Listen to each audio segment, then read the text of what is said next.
మరొక breaking news చూస్తున్నాం. తిరుమలలో భక్తుల రద్దీ కొనసాగుతుంది.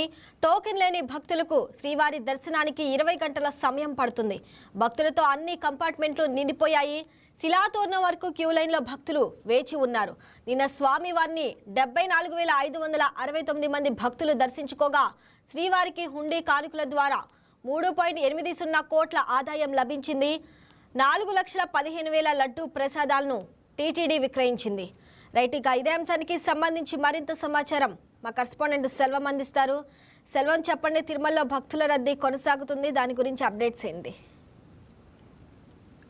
Good morning Shravani. ఏదైతే కూడా చూస్తుంటే గత 20 రోజులుగా కూడా భక్తులు భారీగా కూడా తిరుమలకు తరలి వస్తున్నటువంటి పరిస్థితి. ఈ నేపథ్యంలో వచ్చేటువంటి భక్తులకు ఎలాంటి ఇబ్బందులు లేకుండా కూడా టీటీడీ ప్రత్యేక ప్రణాళికలతో కూడా ఇటు భక్తులకు శీఘ్రంగా కూడా దర్శనం కల్పించే విధంగా చర్యలు కూడా చేపట్టిందని కూడా మనం ప్రధానంగా చెప్పుకోవాలి. ఈ నేపథ్యంలో ఈ రోజు సంబంధించి కూడా చూసుకుంటే వైకుంఠం 1, 2 అలాగే నారాయణగిరి ఉద్యానవనంతో పాటు ఇటు శిలాతోరణం వరకు కూడా క్యూ లైన్ లో భక్తులు వేచి ఉన్నారు. వీరికి సుమారు 20 గంటల సమయం పట్టే అవకాశం ఉందని చెప్పి కూడా ఇటు అధికారులు అయితే కూడా వెల్లడిస్తున్నటువంటి పరిస్థితి.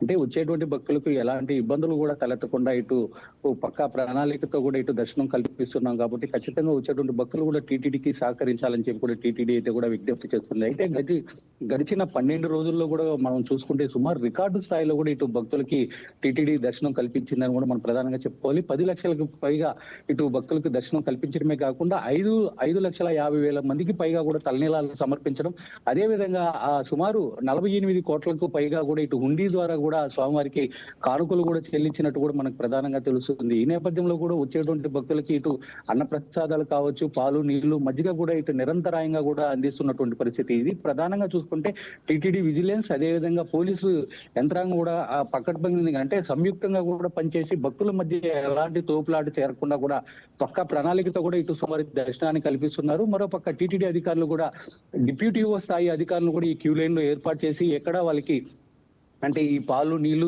మజ్జిగ లాంటివి కూడా సరైన సమయానికి అందుతుందా లేదని చెప్పి కూడా ఇటు పర్యవేక్షిస్తున్నటువంటి పరిస్థితి. మరోపక్క చూసుకుంటే ఏదైతే ఈ ప్రోటోకాల్ పరిధి సంబంధించి కూడా గతంలో అయితే ఈ వేసవి సెలవులు ముందు వరకు కూడా ఇటు ప్రోటోకాల్ లెటర్లకు కూడా ఇటు టీటీడీ దర్శనం కేటాయిస్తూ ఉంటుంది. ఈ నేపథ్యంలో దీనికి సంబంధించి కూడా టీటీడీ ఎవరైతే రాజ్యాంగ హోదాలో ఉంటారో వాళ్ళకి మాత్రమే దర్శనం కల్పిస్తామని చెప్పి కూడా ప్రత్యేకంగా చెప్పినటువంటి పరిస్థితి ఉంది. ఈ నేపథ్యంలో ఎవరైతే రాజ్యాంగ హోదాలో ఉంటారో వాళ్ళు మాత్రమే తిరుమలకు రావాలని కూడా ఇటు విజ్ఞప్తి చేస్తున్నటువంటి పరిస్థితి. మొత్తానికి దీనికి సంబంధించి కూడా సోషల్ మీడియాలో గత కొన్ని రోజులుగా కొంతమంది కూడా భక్తుల రద్దీ అధికంగా ఉంది, ఖచ్చితంగా టైం ప్లాన్ చేసుకొని రద్దీ తగ్గిన తర్వాత రావాలని చెప్పి కూడా కొంతమంది అనవసరంగా కూడా పోస్టులు చేస్తున్నారు. ఇలాంటి వారిపైన కూడా కఠినంగా చర్యలు తీసుకుంటామని కూడా టీటీడీ హెచ్చరించినటువంటి పరిస్థితి.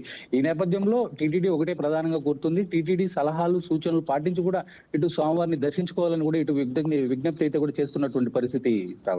Right Selvam, thanks for the updates.